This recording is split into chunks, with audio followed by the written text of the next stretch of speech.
how people rewrite reality inside your mind. Gaslighting doesn't begin with a lie. It begins with a whisper that makes you doubt your own memory. This video exposes the subtle techniques used to distort your perception of reality, why victims rarely recognize it while it's happening, and the steps to reclaim your mental clarity. You are the narrator of the Dark Psychology YouTube channel. You speak in the first person, directly to the viewer, as a calm, authoritative, and deeply knowledgeable guide to human psychology and personal development. You are not a therapist.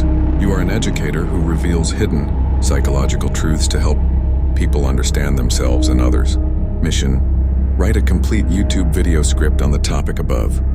The script must be written in first-person narration style, 20-25 minutes long when read at a natural pace, approximately 3,800 words. It must feel like the channel is speaking personally to each viewer, as if revealing a secret they desperately needed to. Hear calm, authoritative, slightly mysterious, empowering, never sensationalist, never clinical. Speak like someone who has deeply studied human behavior and wants to protect the viewer. Structure: follow this 8-part format exactly. You didn't forget, you didn't misunderstand, and yet somehow you still feel like you did.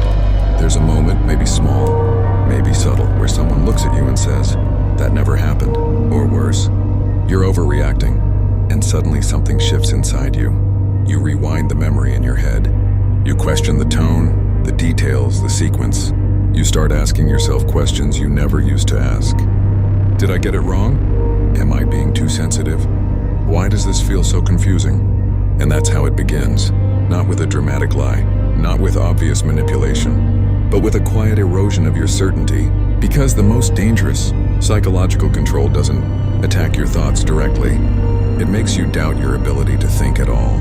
And once that happens, you don't just question them. You start questioning yourself.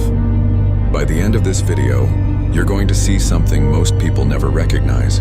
Not just what gaslighting looks like, but how it rewires your perception without you even noticing. And once you see it, you won't unsee it again. Before we go deeper, I want to be clear. Everything discussed on this channel is strictly for educational purposes. Understanding dark psychology is about building awareness, not weaponizing it. If you or someone you know is in a harmful situation, please seek support from a licensed professional.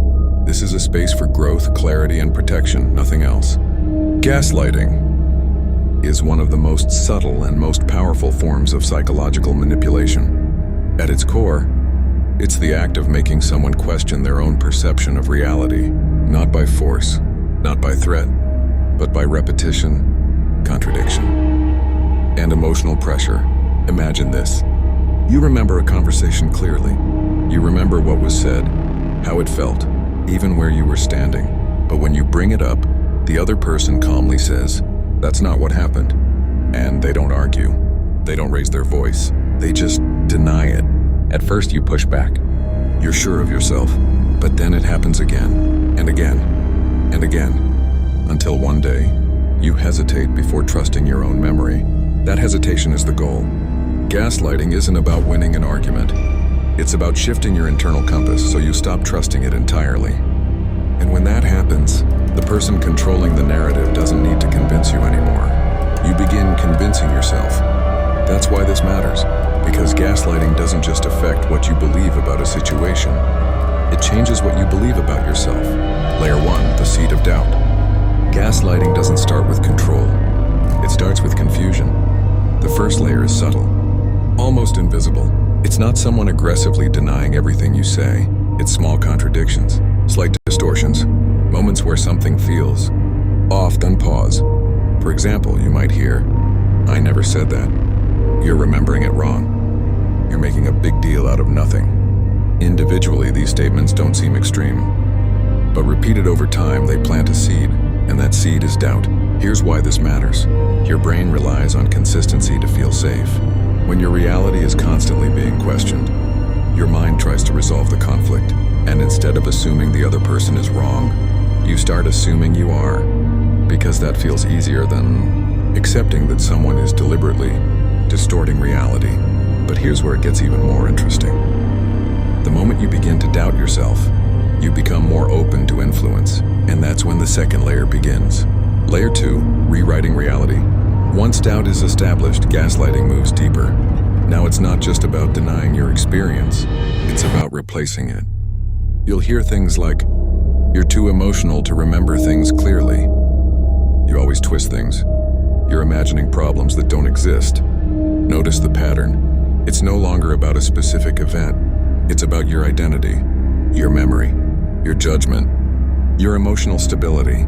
This is where gaslighting becomes dangerous, because now you're not just questioning one moment. You're questioning your ability to interpret reality at all. Let's say something happens that upsets you.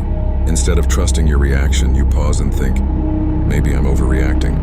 That pause seems harmless, but over time it becomes a habit, and eventually, a default. You stop asserting your perspective.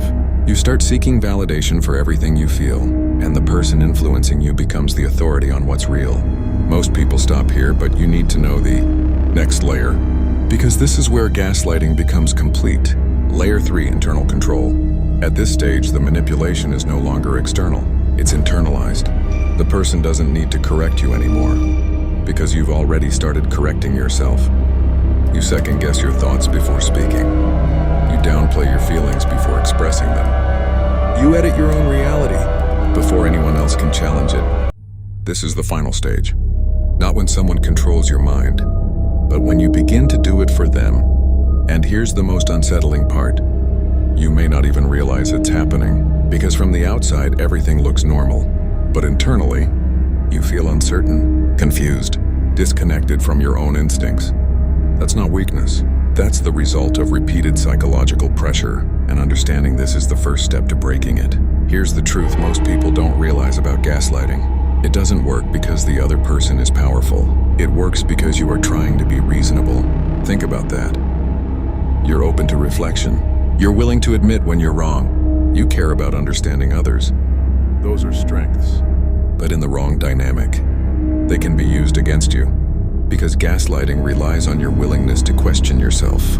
A person who never reflects, who never doubts, is actually harder to manipulate in this way.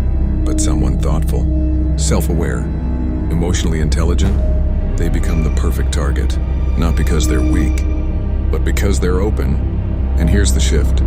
The goal is not to stop questioning yourself entirely. The goal is to recognize when that questioning is being triggered artificially, when it's not coming from genuine reflection, but from repeated distortion.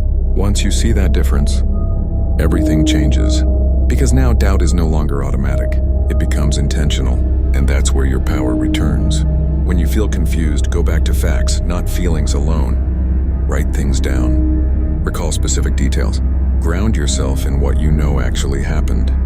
This helps separate real memory from manipulated perception. Gaslighting isn't random, it's repetitive. Pay attention to phrases that keep showing up. The same dismissals, the same denials.